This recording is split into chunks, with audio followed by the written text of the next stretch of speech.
Pemerintah baru saja mengambil langkah penting di sektor energi, sebuah keputusan yang telah lama dinantikan oleh banyak pihak, terutama masyarakat di sekitar sumur minyak rakyat.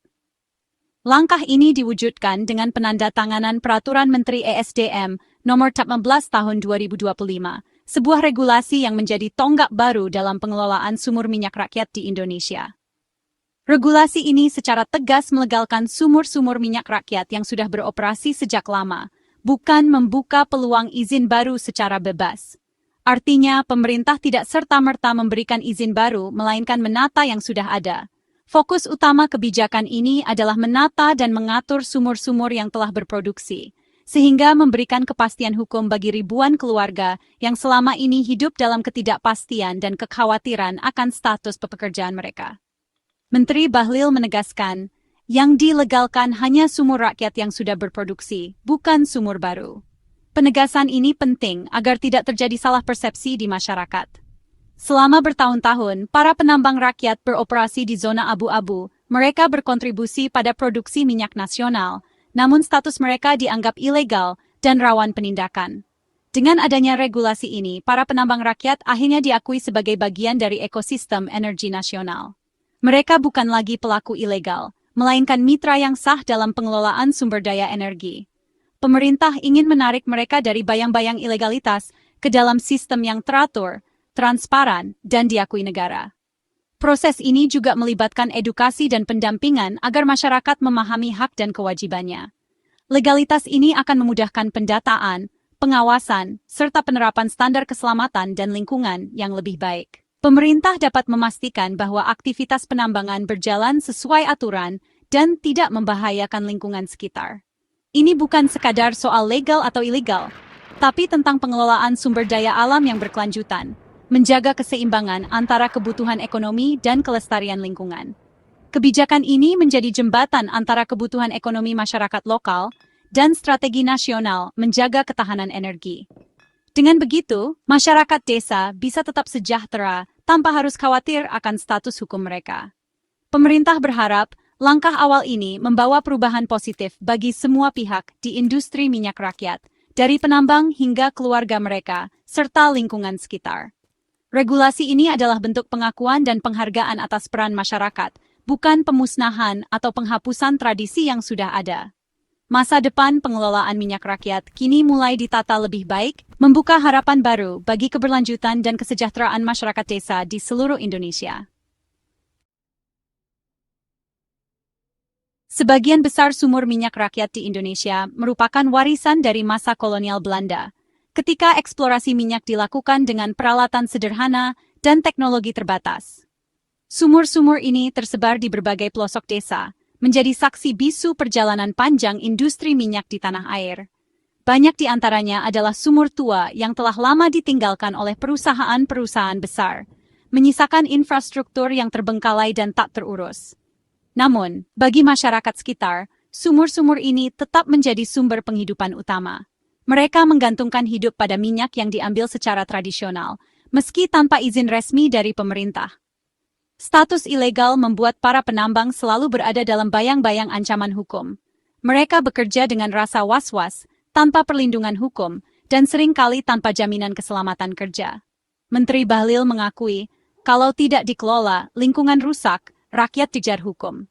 Pernyataan ini menyoroti dilema besar, antara kebutuhan ekonomi rakyat dan risiko hukum serta lingkungan yang mengintai. Penambangan tanpa standar keselamatan dan lingkungan seringkali mencemari tanah dan air, merusak ekosistem lokal yang menjadi tumpuan hidup masyarakat desa.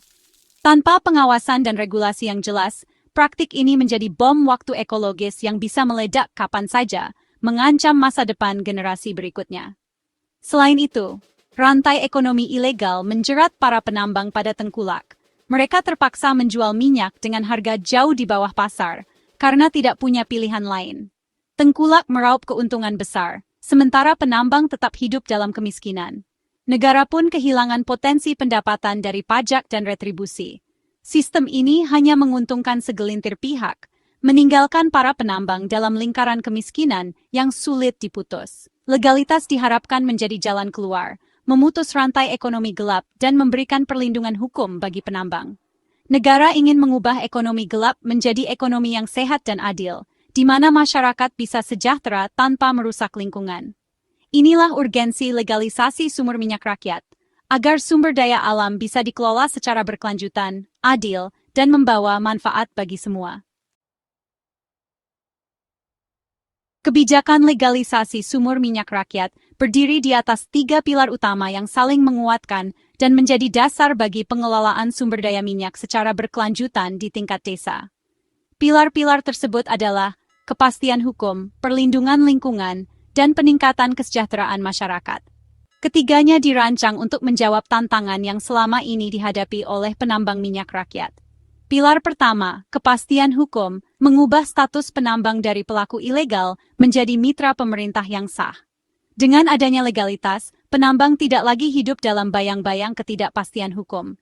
Status legal membuka akses pembinaan, pelatihan, permodalan yang sebelumnya sulit dijangkau. Penambang kini bisa mendapatkan pendampingan untuk meningkatkan kapasitas dan produktivitas mereka. Pilar kedua, perlindungan lingkungan. Mewajibkan penerapan standar operasi yang ramah lingkungan, serta pengawasan ketat dari pemerintah. Setiap aktivitas penambangan harus memperhatikan kelestarian alam sekitar. Negara memastikan penambangan berjalan selaras dengan prinsip pembangunan berkelanjutan, sehingga generasi mendatang tetap dapat menikmati manfaat sumber daya alam. Pilar ketiga, peningkatan kesejahteraan, memutus jerat tengkulak dan membuka akses pasar resmi bagi penambang. Kini, mereka tidak lagi bergantung pada harga yang ditentukan pihak ketiga. Penambang bisa menjual hasil minyaknya langsung ke BUMN seperti Pertamina dengan harga yang lebih adil dan transparan, sehingga pendapatan mereka meningkat secara signifikan. Dengan pendapatan yang lebih baik, kualitas hidup keluarga penambang pun membaik, anak-anak bisa bersekolah, dan kebutuhan dasar terpenuhi. Kebijakan ini juga memotong rantai ilegal, meningkatkan transparansi, dan memastikan manfaat ekonomi kembali ke masyarakat desa, bukan ke pihak-pihak yang tidak bertanggung jawab. Inilah fondasi pengelolaan minyak rakyat yang lebih adil, berkelanjutan, dan membawa manfaat nyata bagi seluruh lapisan masyarakat desa. Menteri Bahlil menegaskan, regulasi ini lahir dari keprihatinan terhadap rakyat kecil dan keinginan menata sektor energi lebih adil. Agar lingkungan terjaga dan rakyat dapat harga baik, kita buat regulasinya, ujarnya. Pemerintah ingin penambang hidup tanpa tekanan hukum, beralih dari kejar-kejaran ke kemitraan. Penyaluran minyak rakyat ke jalur resmi seperti Pertamina akan meningkatkan transparansi dan pendapatan. Negara bisa mencatat produksi secara akurat dan mengurangi impor. Bahlil menekankan, legalisasi ini adalah optimisme untuk manfaat ganda kesejahteraan rakyat dan ketahanan energi. Pemerintah ingin rakyat jadi subjek pembangunan, bukan korban sistem. Inilah semangat di balik kebijakan baru ini. Produksi sumur minyak rakyat mencapai 15.000 to 20.000 barel per hari, setara blok migas menengah. Angka ini signifikan untuk target lifting nasional, tapi selama ini mengalir di luar sistem. Legalisasi mengintegrasikan produksi ke sistem nasional, menambah pasokan dan data akurat. Jika dikelola baik, potensi ini jadi mesin ekonomi lokal, bukan sumber masalah. Penjualan ke Pertamina akan mengalirkan dana ke desa-desa, menciptakan efek domino ekonomi. Negara tak lagi rugi akibat pasar gelap. Legalisasi menyelamatkan potensi yang hilang dan mengubahnya jadi kekuatan ekonomi. Ini bukan sekadar menertibkan, tapi mengoptimalkan sumber daya untuk pembangunan. Regulasi tanpa pengawasan tak berarti. Pemerintah membentuk Ditjen Gakum untuk mengawal aturan di sektor energi. Ditjen Gakum memastikan penambang legal mematuhi standar lingkungan dan keselamatan. Mereka juga menindak tegas praktik ilegal yang tersisa, seperti pengeboran tanpa izin dan penampung ilegal.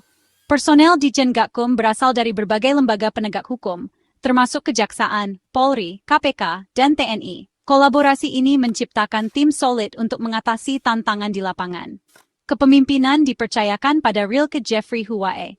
Pesan pemerintah jelas, era main-main di sektor migas berakhir. Penegakan hukum yang tegas adalah kunci keberhasilan legalisasi.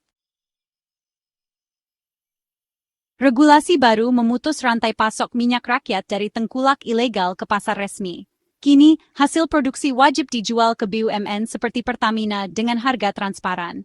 Penambang didorong membentuk koperasi atau BUMDes sebagai entitas legal. Koperasi memudahkan transaksi, pencatatan, dan penyaluran bantuan.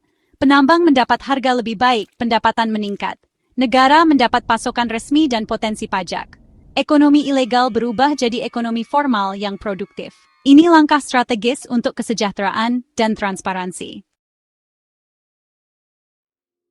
Tantangan utama adalah mengubah kebiasaan lama dan meyakinkan penambang beralih ke sistem formal. Resistensi dari tengkulak dan adaptasi teknis jadi hambatan. Pemerintah harus memberi pelatihan dan pengawasan agar praktik penambangan lebih aman dan ramah lingkungan. Pengawasan konsisten sangat penting. Harapannya, penambang jadi subjek pembangunan, bukan penjara sumber daya. Pendapatan dan kualitas hidup meningkat, akses pendidikan dan kesehatan membaik. Keberhasilan kebijakan ini butuh kolaborasi semua pihak. Jika komitmen terjaga, pengelolaan minyak rakyat akan jadi kisah sukses nasional. Legalisasi sumur minyak rakyat adalah terobosan penting untuk sektor energi Indonesia. Kebijakan ini memberi kepastian hukum, meningkatkan produksi nasional, dan memutus rantai ekonomi ilegal. Tantangan tetap ada, tapi pemerintah sudah menyiapkan pengawasan dan penegakan hukum yang kuat. Keberhasilan kebijakan ini akan jadi tolok ukur penataan sumber daya alam yang adil dan berkelanjutan. Harapannya, penambang rakyat sejahtera, lingkungan terjaga, dan negara mendapat manfaat optimal. Ini adalah langkah penting menuju kedaulatan energi berbasis kesejahteraan rakyat, sebuah langkah yang layak kita kawal bersama.